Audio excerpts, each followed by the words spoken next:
Hello, everyone. My name is Waleisah Wilson. I am the founder of NewLife-Second Outreach Incorporated. That is the hat that I'm wearing right now at this present time. I know several of you know me in different other capacities, but right now I am working on behalf of my nonprofit, NewLife-Second Outreach. And in honor of National Recovery Month, we have invited our special guests from NAMI, Recovery Warriors and Offender Alumni Association.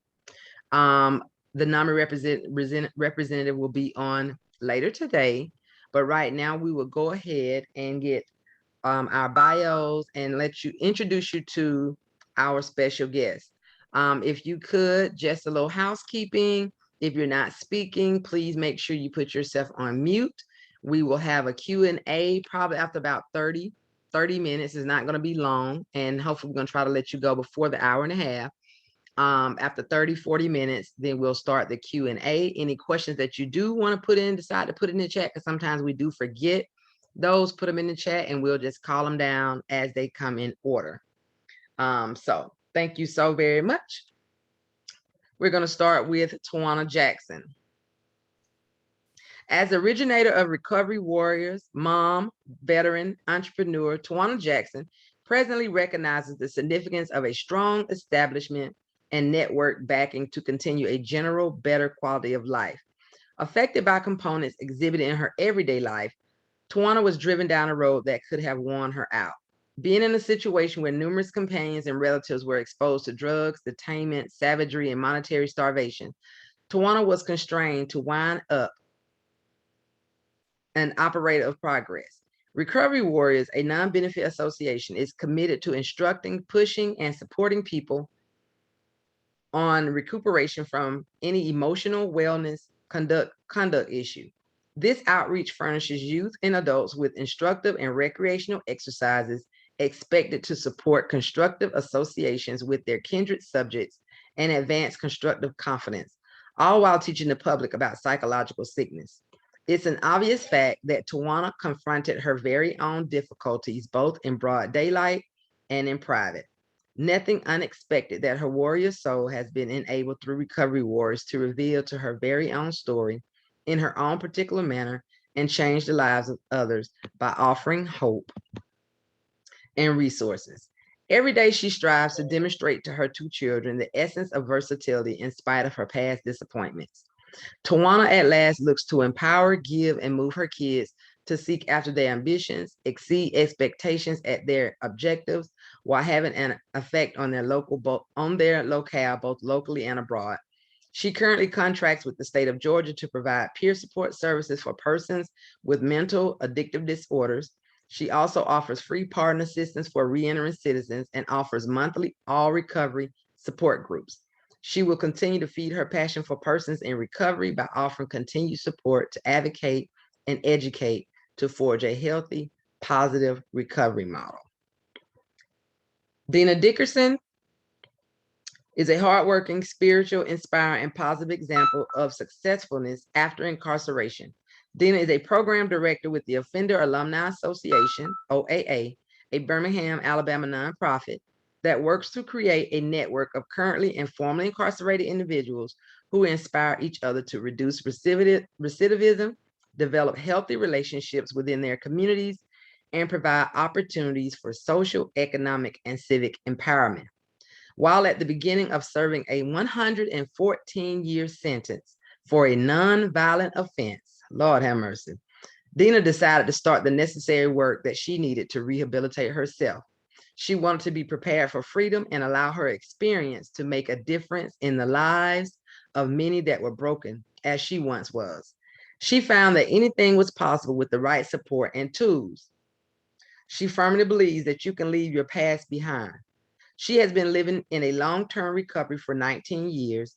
She is a certified peer specialist, recovery coach, reentry advocate, family engagement specialist for justice impacted youth, and the founding member of OAA.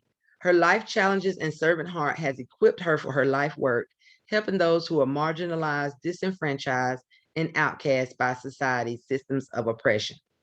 7 years ago, while working as a case manager, She acquired great insight for the need of assistance for formerly incarcerated. In 2014, she assisted with the start of the first peer support organization, which is OAA, where she volunteered her time as executive director for 6 years. OAA's task for being a change agent is to walk formerly incarcerated individuals forward, actively engages to reduce recidivism and restore communities. She believes that others, through their lived experiences, are uniquely purposed to provide mental, emotional support while offering guidance, assistance, and encouragement to newly released individuals to become successful and productive citizens. Production for Dena means contribution and having their basic needs met without struggles and collateral consequences. Dena's analogy for the role of OAA helping formerly incarcerated individuals, especially those with excessive prison terms. She says it's almost like coming to the edge of the forest and the person wants to come to the other side because everything is so beautiful and they just can't make the initial step. So you just reach your hand in and say, I got you. Dena currently serves on the Federal Reentry Task Force for the U.S. Attorney's Office of Alabama's Northern District. She is a member of the Mayor's Reentry Task Force of Birmingham, Alabama, and she contracts with Family Court, DuPi Alternative School, and Cooperative Downtown Ministry. Thank you so very much, Dena and Tawana, for joining us today. We really appreciate it. Thank you so very, very much. So what we wanted to do is just start things off by asking Tawana, what exactly is peer support services and why is it important and why is it needed? Well, good afternoon, everyone. It's great to see a couple of familiar faces on the call, first of all. But peer support comes from a lived experience perspective. What peer support is, I'm a person that lives in long-term recovery, and what recovery is for me is prior incarceration, prior self-medicating challenges. So what peer support does, it brings a lived experience perspective in the recovery realm. Peer support specialists collaborate with the entire treatment team to include the nurse, psychologists, case managers to ensure that the transition to recovery is collaborative and all aspects of recovery are addressed, mind, body, and spirit, whole health. And it also gives people like ourselves who've been formerly incarcerated a perspective to be able to link up with someone who's been down that road versus the book per se, the quote unquote book knowledge. It's the lived experience. So it gives people a real life model on how recovery looks. Okay. All right. So Dena, I know you, in your bio, it says that you were sentenced for 114 years, sentenced to 114 years for a non-violent offense. Can you tell us if your addiction at that time was at the root of that, and how did you overcome? I know in your bio you said you rehabilitated yourself. What was one of the first things or to get you to that step where you felt that that's something you needed to do, and what tools did you have to help you do that on your own? And can it be done on your own, or is it, or support's needed?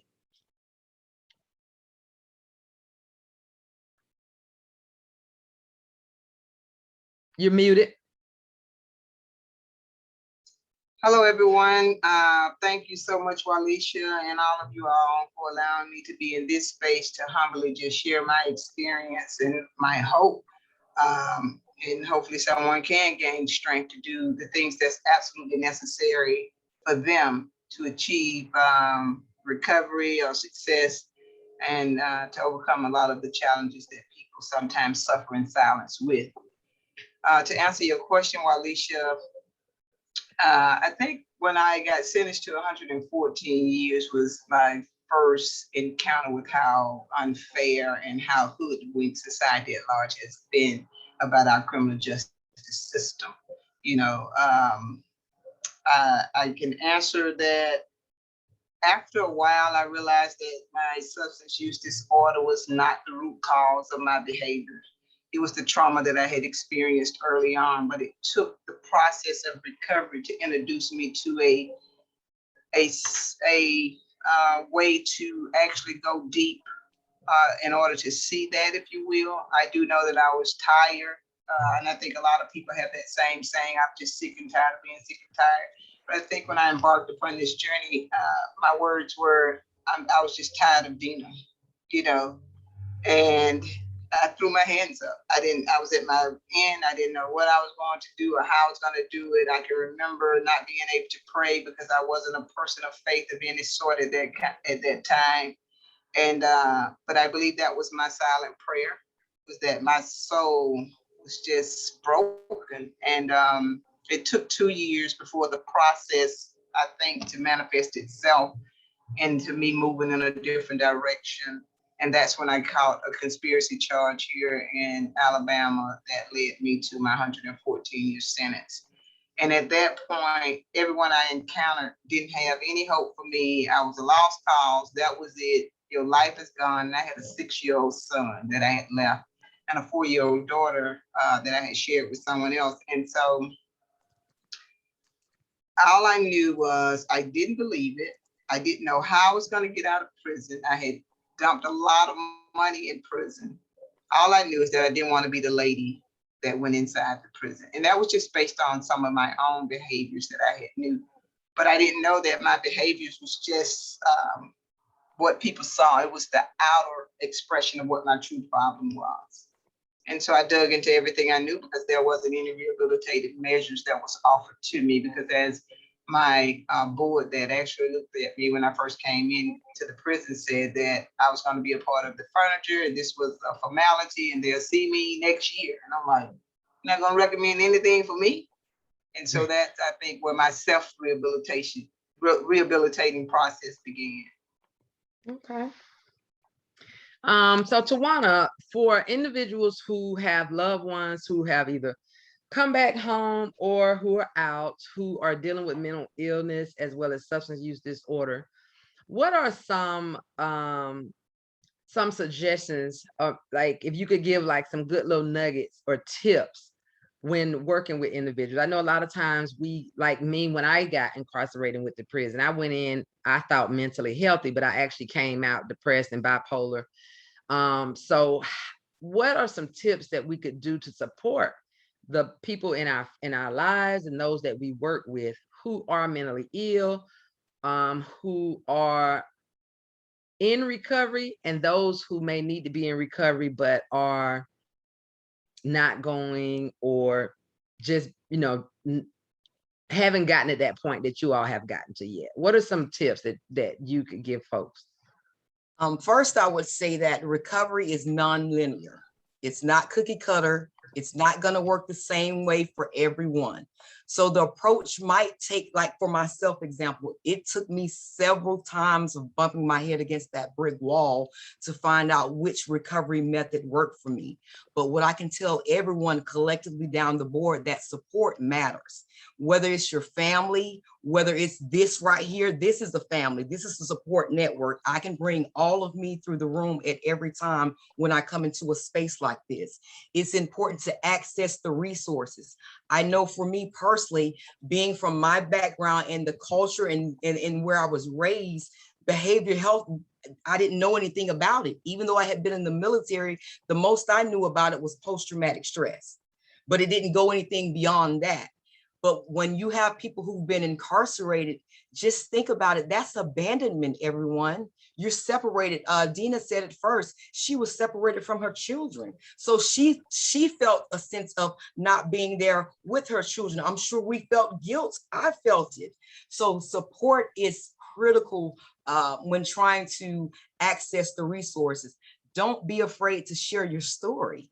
Just like how Dena shared her story, your story matters.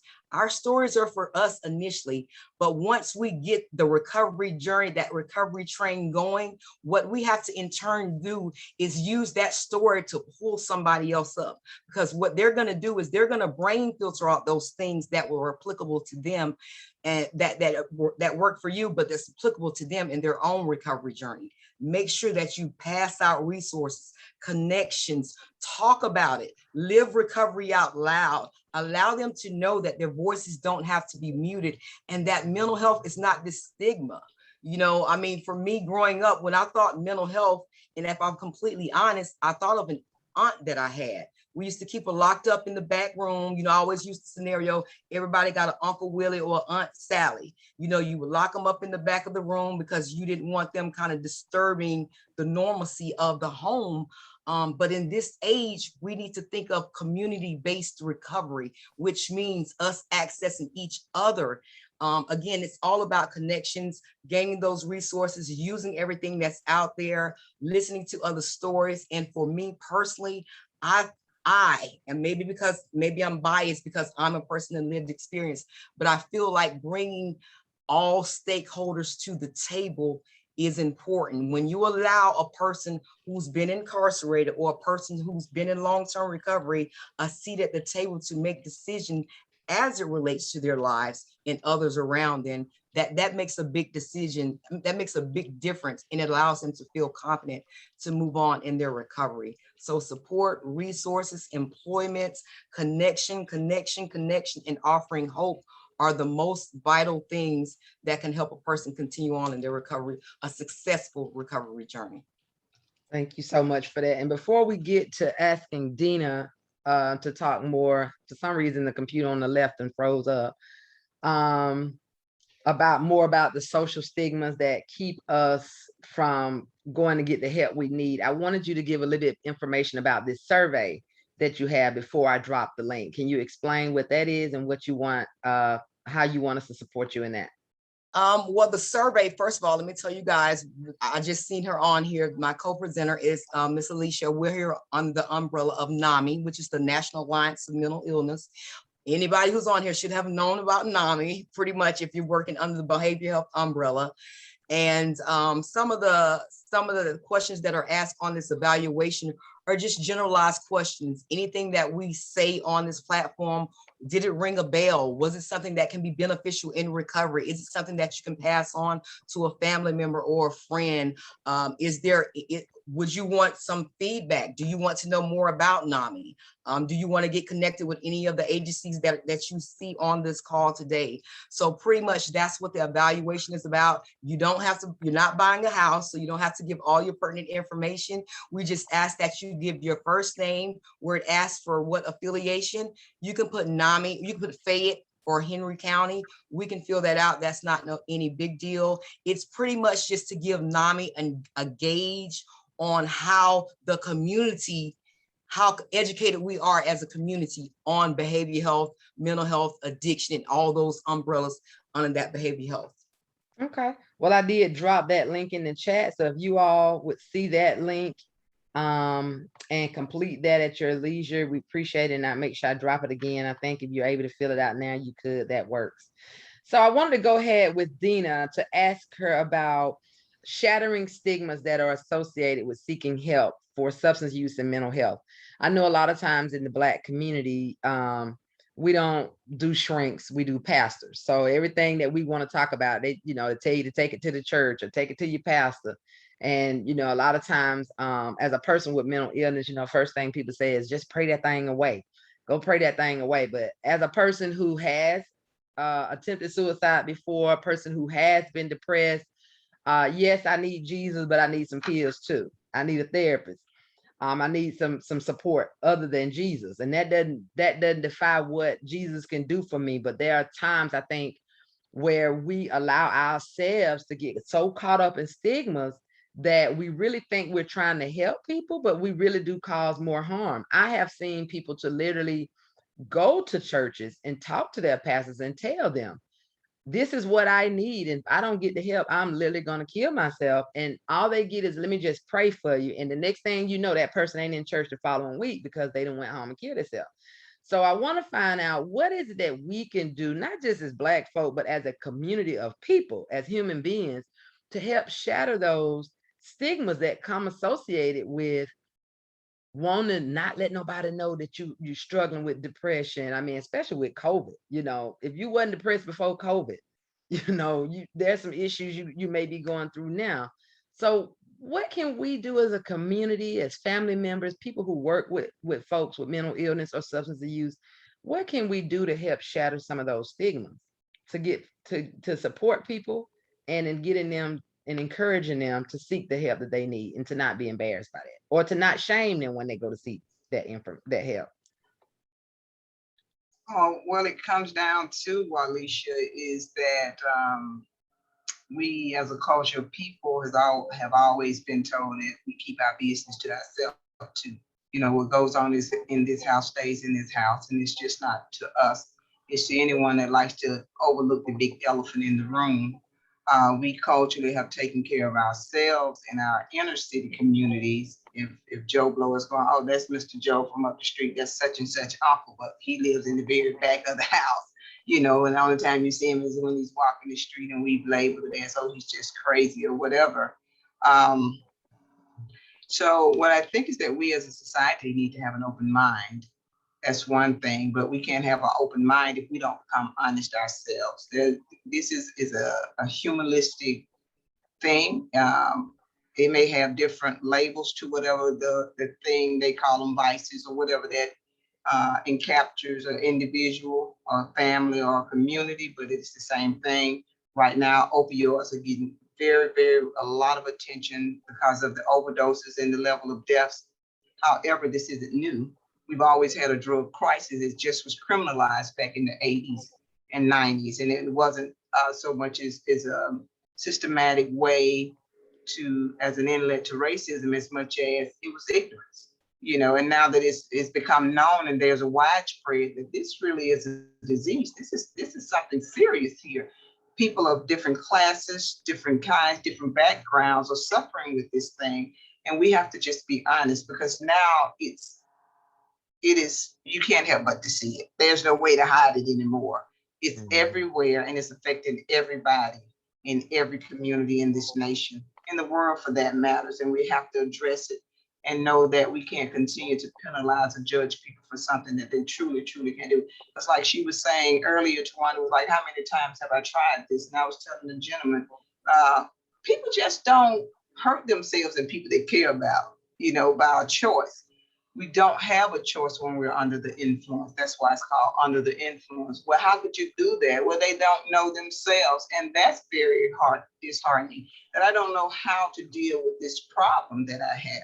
I can't take it to someone for lack of misunderstanding, and they don't understand, for lack of for being judged. And as you're saying, well, let's just pray about it. And I prayed, and now that lends me to the idea that my God isn't working, or he's not working for me, but he's working for everyone else.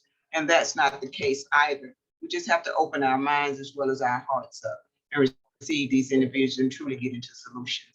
And it's an individual thing. And once people realize the thing that driving force that drives them to whatever their substance is, and then help them in cultivating what's needed to be their solution. And that's how we shatter the stigma itself. But we have to humanize it because it is a human issue. Well, thank you so much. So the next question will be for Tawana. Tawana's actually, I don't know, hopefully she hasn't forgotten, but Tawana is going to be a guest. In my role at Southern Center for Human Rights, I host monthly support groups for families. I found that a lot of the clients that we were getting out at Southern Center were having a lot of issues, but it was their families. And so for Recovery Month, I think Tawana was going to come on and talk about our topic for this month is how to support a loved one in recovery. And that is going to be actually the 13th, since Monday's a holiday. So it's going to be the 13th. But I wanted to find out from you, Tawana, what are some of the warning signs of addiction and mental illness that we could keep an eye out on? I like to first say, with not just addiction or a behavioral health issue, the word is behavior. When the behavior change, something is going on. If you got a child at home and they were making straight A's and they start making F's, something is going on.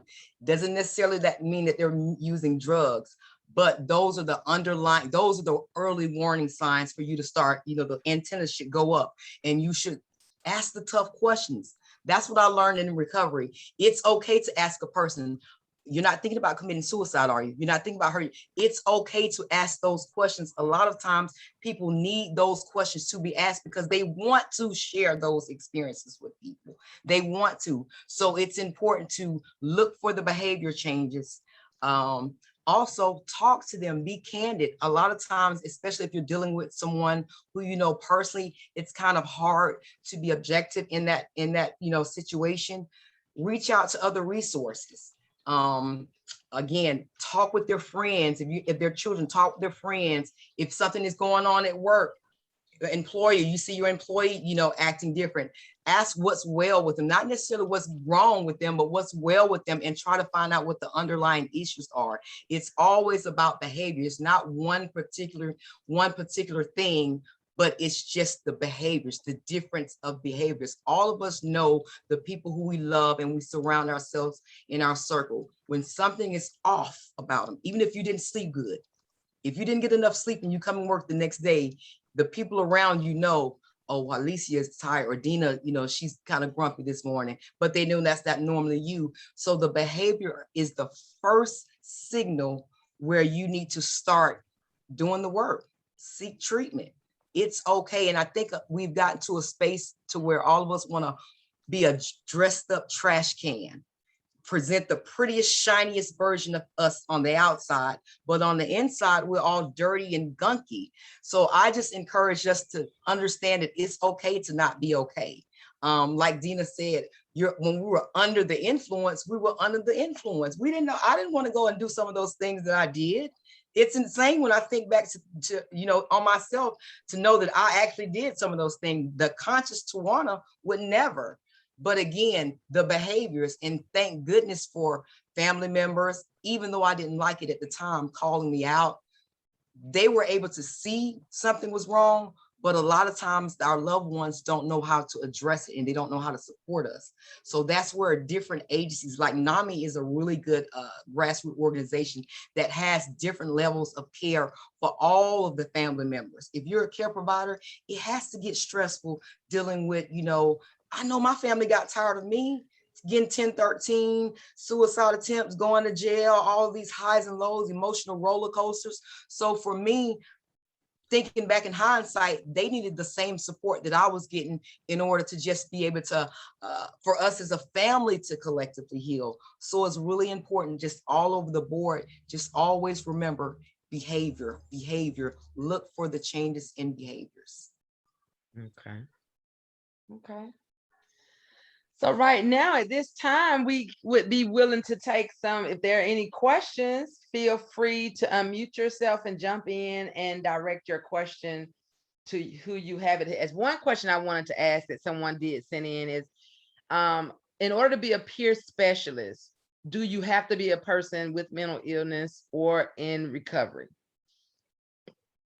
In order to be, yes, that's one of the criteria. You must live in long-term recovery. Now, not necessarily, there are 3 CPSs. Let me say it like that. There's a CPS, well, there are actually 4. There's a CPSP, which is a CPS parent, which is a parent who deals with children who might have, addiction, behavioral health issues. There's a CPS MH, mental health, which caters to fellow peers, adults.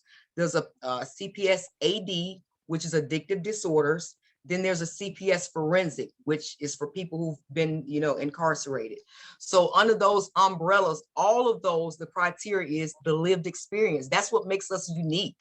That's what makes my felonies not be an embarrassment to me anymore, because I got the job, with the state because of my 8 felonies. And, it was a time where my 8 felonies would have shamed me. But again, those are the criteria. So the things that used to shame us, you bring those with you now, because that's part of your wellness toolbox. And that makes you more marketable in this field. So no, we don't want you if you got good credit. No, we don't want you if you've never been to jail. No, we don't want you if you never said a potty word. We want you if you've been through some things. And I say that in the most loving way, but it's just to give you a visual idea of, and it's not saying a greater or lesser, better or worse. It's just a difference of perspective. Does that answer the question? Yeah, it does. And before we get to the other Q&A, I wanted to ask Miss Elise, is it Elisa or Waleisah? Alisa, since It's you're on, Hi, Alisa, if Lisa. you could tell us a little bit about NAMI and some of the resources that NAMI can give for those who may need your resources. Okay, NAMI is one of the largest grassroots nonprofit organizations for mental illness in the United States. There is connections. They have connection groups, which are for the peers. They have a family group, which is for families dealing with individuals that have mental illnesses. There's different trainings that NAMI offers, like to learn more about being a peer and coping skills. And there's also one for the family to learn more about the illness for your loved one, called Family to Family. And I'm sorry, what was the second part of the question? You told us about the resources. I just want to know more about NAMI and some resources if people are either in crisis. Do you all have a crisis line? We do have a hotline that they can contact, and I could put it in the chat for you. Yes, please, that as well as the website. Okay, sure will. I think I put the website in there anyway, but any other relative links, please put it in the chat. Okay, will do. I want to chime in. There's one, I didn't mean to interject, but there's one that we always forget about. It's NAMI Homefront. And I always like to say that because I'm a veteran and I always end up, I've gotten so used to working with the civilian side in recovery that I forget about a lot of my veterans. But NAMI, it's called NAMI Homefront. Again, all the trainings for NAMI are free. I encourage you all to use them as a resource to connect with peers or to give them, to use for yourself. But it's called NAMI Homefront, and that's specifically for veterans. Okay. Thank you so very much. I did get a private message, and then we can go over any other questions if you all have them. For some reason, my screen is freezing up, but I can see it on the other one. What are some self-care recommendations that you can give to those of us who are completely and absolutely worn down by our loved ones? What are some tips that you can give us to help sustain us?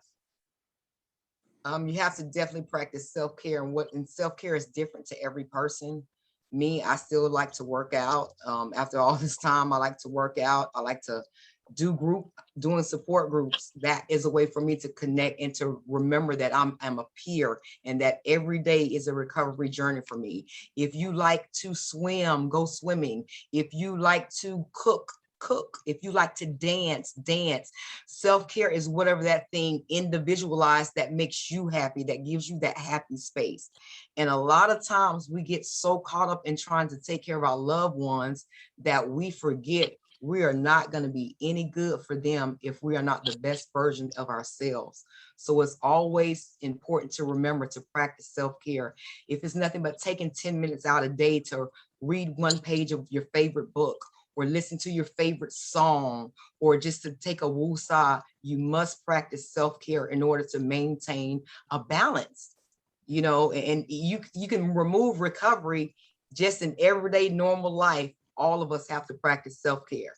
Whether it's going to get your nails done, going to get your hair, going to get a massage, just find the thing that makes you happy. Again, I can't give one because it's not cookie cutter, it's individualized, it's person-centered. So just ensure that whatever that thing is, you just always encourage your peers, the person that you're working with, to seek out their strengths. It might be something that they're good at and they really never knew that they really liked it, but they're really good at it. Just build on strengths, and building on strength in turn, can ultimately let people see the value in themselves.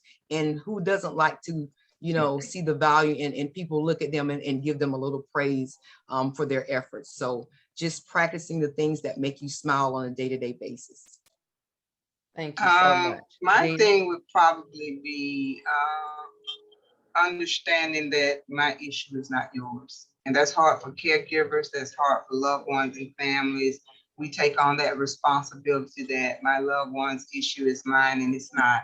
Let go of the guilt of that thought that if I take care of myself because I don't have the bandwidth or the capacity today to actually deal with them in this moment, it's okay. Acceptance is a thing that I put in my toolbox a long time ago, and it was the long version of the acceptance prayer, which acceptance is the answer to all of my problems today. It's when I'm disturbed, there's some person, place, or thing, some fact of my life that I find unacceptable to me. And until I can find some acceptance with it, I will not have any peace. And it goes on to say some other things, but just dropping that in your spirit, hopefully, and understanding that it's okay to take a moment, like she's saying, in a day just for you, because I don't have the capacity anymore. I need to recharge. And it's not that you're giving up on your family members and your loved ones either. It's just that in this moment, it needs to be about me because I'm just as important. With that, I share. Thank you so very much.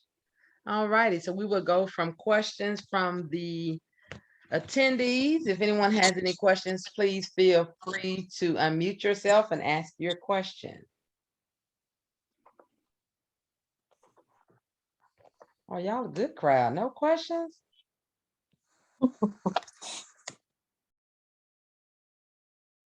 Okay, I guess we can move on to the, I want to give you all an opportunity. We don't want to be the only ones talking.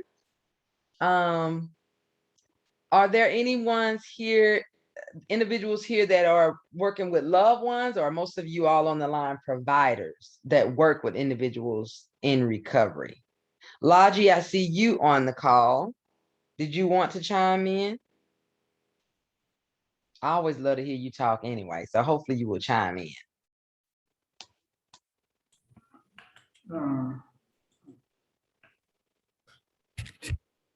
How everybody doing? My name is Elijah Ruffin, and I'm a forensic peer mentor. I work here at Metro Reentry Facility. I'm also a certified psychiatric rehabilitation practitioner, certified peer specialist in mental health as well as addictive diseases, and I'm a national certified peer specialist. I think I definitely enjoy listening. I love listening to people versus talking, contrary to popular belief. But I will say that one of the things that I think they were saying that I'll just continue to emphasize is self-care. I think within this particular field, we was in a place of despair, right? And so when we come out of that, we just want to help because we know how that feels. We don't want, just like I think with they call it the generation, our kids, I'm 40, so my child is 20, and I remember, us growing up pretty hard. So now, of course, when we're older now, we want to provide our children with everything and don't want them to struggle for nothing. And in some instances, that's kind of backfiring on parents because, it's some stuff they have to go through, right? And it's the same way with people in recovery. That's the reason that we say that it's self-led, because we want to jump in there. We see somebody struggling, we want to say, hey, this is the resources, this is the available. But in this particular work, we can't do that. We have to allow them to own their own recovery and their own path, wherever that be, because it sticks a little bit more versus they, and not saying that we can't help nobody, but we always try to make it self-centered, their recovery, that's what they call it, centered recovery. But on the self-care side, and I'll close with this, it's very important because it's easy to get burnt out in this work real fast. We would think that it's relatively easy, but they have what they call vicarious trauma. And vicarious trauma is when you take on other individuals, in this particular work, like policemen, fire, especially us in this recovery work, we take on people's trauma, and it can be triggering. We could get triggered real fast and not knowing it. We're going down that dark hole, that rabbit hole, and not knowing that we're going down there. We just thinking we helping. We thinking we like, hey, I just got to hold on.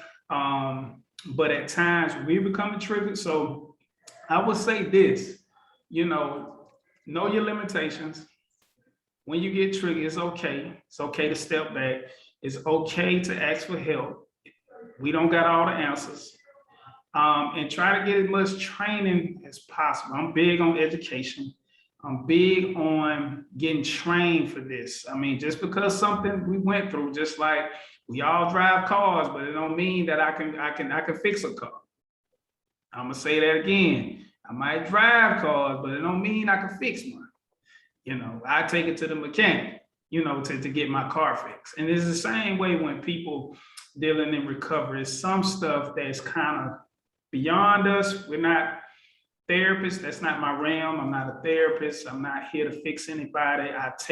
I support them going to the therapist. As they go into the therapist, that's their trained profession. And I'm big on that because just like Waleisah was saying, you know, we come, our community, we come out where, you know, we run to religious figures or we run to Aunt Sarah on the block, Grandma me, and they, hey, not taking that they don't have, they don't have some sound answers, but you know, they're not skilled in that particular field. And sometimes when we dealing with people that really know us, like family members, they're not really looking from another lens. And sometimes we need that outside lens because, you know, just like my daughter, you know, my daughter can't do nothing wrong in my eyes. I'm a defender. I don't care if she's wrong. My baby wrong, I'm a defender. And that's just me as a parent. And most parents, they do that. You come out of incarceration, you got parents that spend thousands of dollars on their loved ones and know their loved ones guilty, but they be broken homeless. And that's true. And that's real life.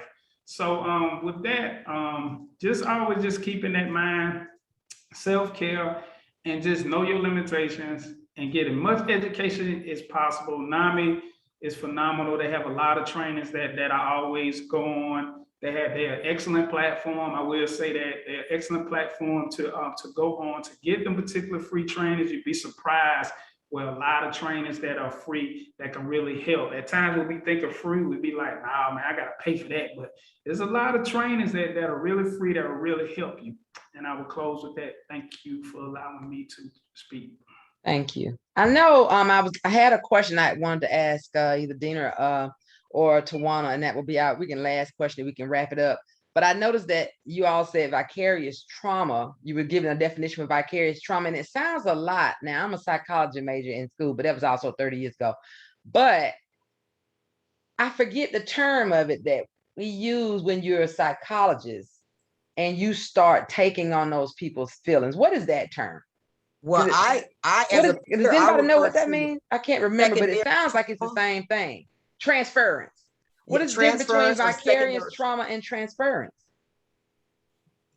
It's sort of the same thing? It is. Okay.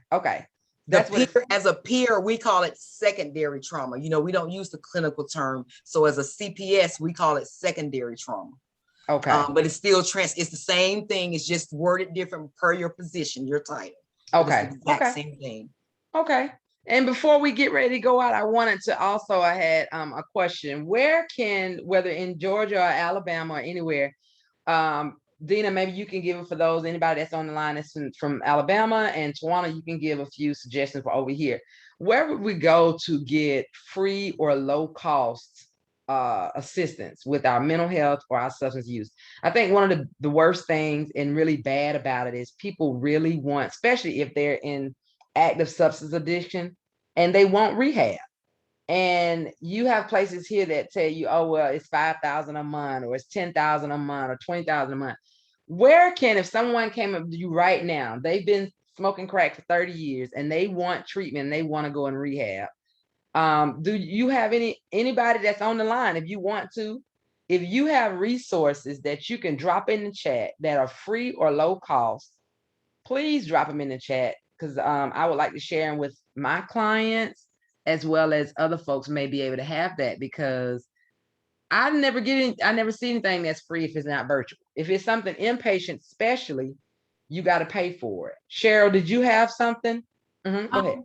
Right now, I'm working with DVHDD, Keisha Cawthorn. I know a few of you might know her, and Morehouse School of Medicine. We're actually setting up a separate website that will provide resources, inpatient, outpatient, many resources that people don't know about. So we're trying, because everybody in Columbus works in these silos. You know, I'm over here doing opioids, And I've got an opioid program. So if somebody wants to do outpatient opioid treatment, I'm partnered with New Horizons, and that's available, of course.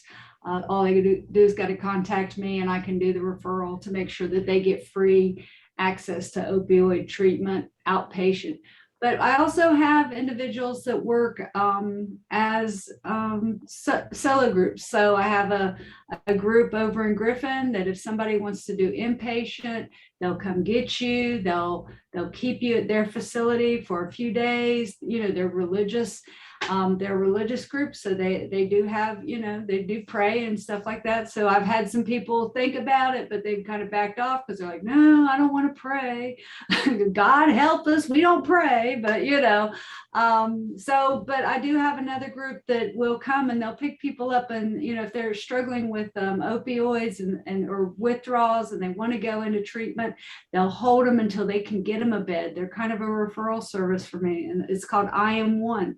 So, but what we're doing is we're trying to bring all these resources. So a Rise to Recovery in Fayetteville, Georgia, they have a sober living community. It does cost money, but they have a work program and they have scholarships available to pay for this. So there's resources out there. It's just taking all these silos that everybody's working with and bringing together on one page is kind of what we're doing right now.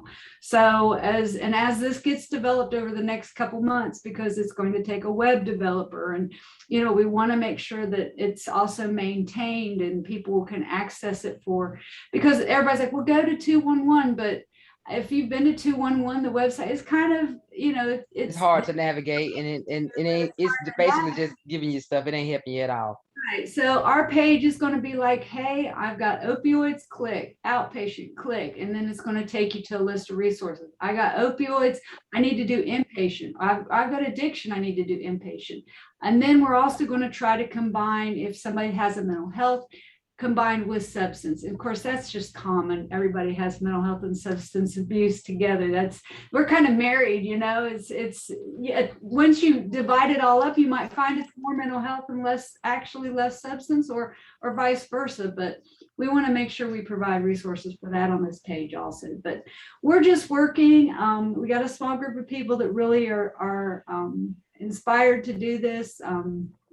It's COPA opioid. It's called COPA. It's Community Opioid Prevention Alliance. It's a group of people. We're just trying to work together to bring resources together for everyone. So, you know, it's good that I stopped here today just to see what y'all were up to and talking with you. And like I said, we're going to get this thing up and running. And as soon as that link is live, I'm make sure it's forwarded to everybody. But until then, I will put my stuff in the chat, my information. Please feel free to reach out to me if you've got somebody who is struggling with, you know, 20 years of crack addiction, and they're ready. They're sick and tired of being sick and tired, and they need to find a way. We'll find a way for them. So I'll start calling people until we get what they need. So if they back out, they're not ready. That's on them. So, but that's part of recovery. So my recovery is not your recovery. Your recovery is not my recovery. But, you know, I'm in long-term recovery, and I just, you know, I praise the Lord every day that both me and my daughter survived, and we're living our lives to the fullest right now. So, and it's possible for everybody. And the best people to work in recovery are those who have done it, been there, done it. The peers are the best people to be on the front lines, pulling people in, saying, let's do this together. Absolutely. Thank you so very much. And you're in Columbus, and I actually will be hosting, as a part of my Saros project, I will be hosting a conversation in Columbus. Actually not in Columbus, but it's going to be virtual, and it is for Columbus, Georgia residents who are disabled, mental, physical, cognitively disabled, non-English speakers, or LGBTQ who have come in contact with law enforcement. People who are disabled are 4 times more likely to be arrested or come in contact with the system. And so I just actually dropped the link in the chat. We want to get a survey. One of the things that I am requesting of the city of Columbus is to make it more accessible to individuals. You know, people going in court can't get in if they're in wheelchairs, people going through mental health crisis and can't get what they need. You're non-English speakers, there's no translators. So that survey is really needed because several people will be on the line tomorrow, and I want to be able to share those results. And if you're able to actually join, I just dropped the Zoom registration link. We would love for you to join or attend, or if you're working with individuals in Columbus who you know for a fact have either been arrested or stopped, booked, jailed, had to appear in recorder's court, or on paper, probation or parole, and they're mentally ill, cognitively disabled, LGBTQ, non-English speaker, or have some type of physical disability, please pass that along with them, and also come out and support us on that. Y'all have been dropping some great stuff in the chat. And one of my other plugs, I don't know if you all know about it, but on Southern Centers of Human Rights, I created a guide. I created a guide, a statewide guide, resource guide for Georgia and Alabama, for anybody who has a criminal record. So as if they got out, they're actually able to look in this book and find out where they can go to a day shelter for homeless, where they can find housing, where they can do this and where they can do that. I just dropped the link in the chat. I'm actually going to be updating this book for 2022. So if your organization wants to be added, I think the deadline to get that to me was like mid-September. That's coming up soon. Email it to me at W. Wilson. I'll put that in the chat at my Southern Center email. That way you can say, hey, these are some services that we provide. We want to be added to the guide. Or just email me and I'll send you the stuff that I need from you. And I'm just going to read some of the other stuff that's in the chat. Cheryl dropped some information. Okay, yes, Mary Hall Freedom House, Mothers Making a Change. Okay, Logi dropped his email and all of these other programs. Dena dropped some stuff. So yeah, it's good that we got some Alabama and Georgia stuff. So I'm gonna make sure we keep this, and I'll make sure I send this to everybody as well. I'm gonna do my best. So what I'm gonna do is, I always say I'll do this another day. I'm gonna do this as soon as this is over with. I'm gonna compile this and I'll send this to everybody. Just do me a favor, put your email in the chat. That way I don't have to go send it to these other 30 people that didn't show up. But put your email in the chat and I'll make sure that you get everything that's in this chat. I'll just copy and paste it and put it in that way. You don't have to worry about trying to keep up with it and all that kind of stuff. And I think that's about it. I really appreciate you all. Dena is a board director with New Life Second Chance. I appreciate her. Sharon is on the line. She's a board director. Andrea is on the line as a board director. We are all volunteers, and I think we do really, really great work and doing what we can to try to get out and educate our community. And I've never been in addiction, but I have mental illness. I live with mental illness. My mom was bipolar, schizophrenic, and she was addicted to crack for 30 years, and she was involved in the criminal justice system for most of my life, which led me to be in foster care, abused in all kind of different ways. So this is something that's very passionate to me, and this is something that I feel that when we do these type of events, that once we educate people and let the community know that it's all right to have a bad day. You know, hump day ain't always, sometimes you can't make it over that hump. You know, it's okay to have a bad day. It's okay to be struggling with something and say, I need a little help and I need a little support. And I think that is the perfect thing about peers. And that's why I put it in the group as well. At Offender OAA, it's a virtual support group. We have a few people on there who haven't been locked up yet. And I call them outsiders because, you know, the way the rates going now, it's a privilege to be locked up because we some awesome and mighty people. We resilient, we done bounce back, we doing some great stuff. But you are free to join us or share it with your clients who feel like they're isolated, they don't have anybody, or you feel like they may need a little encouragement. Because I don't believe at all you are what you eat, but I do believe you are who you hang with. And I feel that when you get in spaces where you are with other people, everybody on the line, somebody saying they were sentenced to 114 years, or somebody was sentenced to this, and it may be on somebody that's been the same situation you've been through, and to know that they have come out of it. There is power in knowing that, okay, well, I can get over this hump. You know, if they did it, I can do it as well. And so those are virtual support groups. What's the night? It's the night Tuesday? We got one tonight. What's the night? Wednesday. Okay, so tonight Wednesday, so that means I missed Tuesday night. Yeah, I had an event last night. But just join us on the line. It's a one-click. Go to that group where they go to Offender Alumni page, hit events, and whatever day you want to join. On Fridays, it's actually streamed live on Facebook. All you have to do is go to their Facebook page and you can watch it just like that. But all this information will be in this email I'm gonna be sending out to y'all in the next couple of hours. But other than that, I think that's about it. Did anybody have any last or final words? And if you get anything that you want to just say, hey, I forgot this resource, Waleisah, I forgot they do this or they help you with that, feel free to email it to me and I'll make sure that we get it out. If you are not, I know some of you all, I actually emailed you from my personal Gmail as opposed to New Life. But if you work with individuals who are impacted by a criminal record in any way in Georgia or in Alabama, and you want to be added to our list, we have employers that call us. We used to go out looking for the employers, but now the employers contact us and say what they have available, or these are the positions they have available. We may get a few landlords that say, I got a couple apartments I'm willing to rent to somebody who has a felony or who is on the sex offender registry. We may share some housing. If we get in about COVID assistance, we'll share that.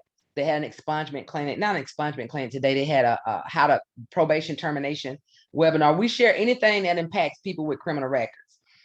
So if you want to be added to that list, you would just simply click that link that I just sent and you would complete the second application, which is for family members or providers.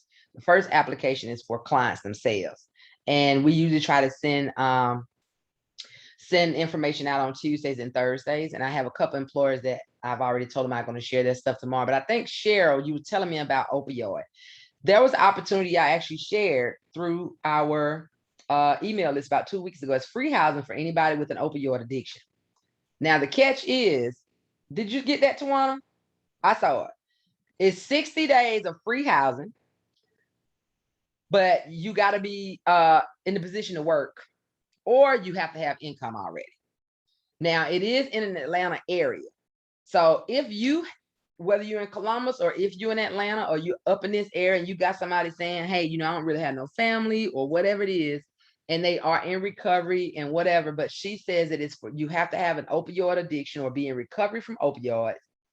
And you got to be willing to work. She's willing to waive your first 2 months to allow you to stay in a shared housing. So you would have a room with another guy. But, and I think the rent, when it does kick in, is like maybe $650 a month, which is not bad because everything else comes with the house. It's just you sharing a room with somebody. But I think the only criteria was that they had to have an opioid addiction. They would have the first 60 days free, but they either have to have income to pay for that third month and going, or they got to be willing to find a job within the first 2 months. And since we specialize in helping folks find a job, if you had somebody that did not have a job, getting them a job is not going to be a problem, because I actually got a guy now say he needs a couple brick masons and he don't care what kind of charges they got, but they got to be willing to work. And he's paying $20 an hour up near Atlanta. And so once I get that stuff, getting a job is not going to be a problem. So if you had somebody or you were interested in that, just email me and let me know and I can send you that information. Okay. Well, thank you all so much. We got done 30 minutes early. We want to respect everybody's time. And thank you all so much for showing up. Josephina, Elisa, Kristen, Jessica, Andrea, Cheryl, Dena, Tawanda, and Sharon. I appreciate you all. And Marla, I appreciate you all for joining us. And thank you all so much. And you all stay blessed. All right. You all be careful out there. If you're working with people that are at risk for overdose, let me know. We do have Narcan. We can make sure your first aid kit has it. Okay. Is that just Columbus? No, just Georgia, but just Georgia, but I can make it work even if you're in Alabama. So don't worry about it. Okay. So, all right. And if you want your information to be shared or you want your stuff to be on there in your contact, you let me know. So when I send the email out, like Cheryl just said something about Narcan, if you put your information in and share, if you want to put that in there as that announcement, let me know. And I can put that in my thing when I send it out to everybody saying, hey, if you need Narcan or whatever, contact Cheryl at this information. Yesterday was overdose recognition day. So So we were on TV. I was on TV somewhere. I don't know where, but. Okay. I think I got, let me ask you this, Cheryl, does Narcan expire? Because I got like, I think I got like 10 from Hearts of Hope up here in Atlanta when they were giving out. And I actually gave 3 to some Columbus police officers when I was down there. They are good for 30 years. Oh, okay, okay. Look, if there's only 90% Narcan in there, it doesn't change. The formula doesn't change over time. It may reduce by about 10% over 30 years. But let me tell you something. If I'm overdosing and you got 30-year-old Narcan, I'd rather you have that than no Narcan. Okay. Thank you for that information. Okay, thank you all so much. And I just put in the chat, don't wait on my email for Tawana's survey link. If you all can, please complete that survey for her on her behalf. Thank you all so very, very much. Thank you, guests, for joining me. All right. Y'all have a good one. Bye-bye.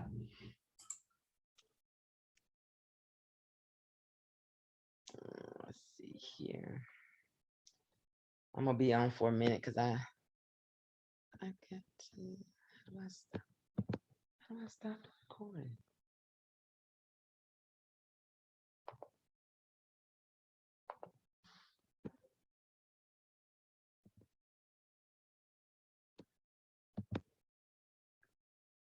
Hmm.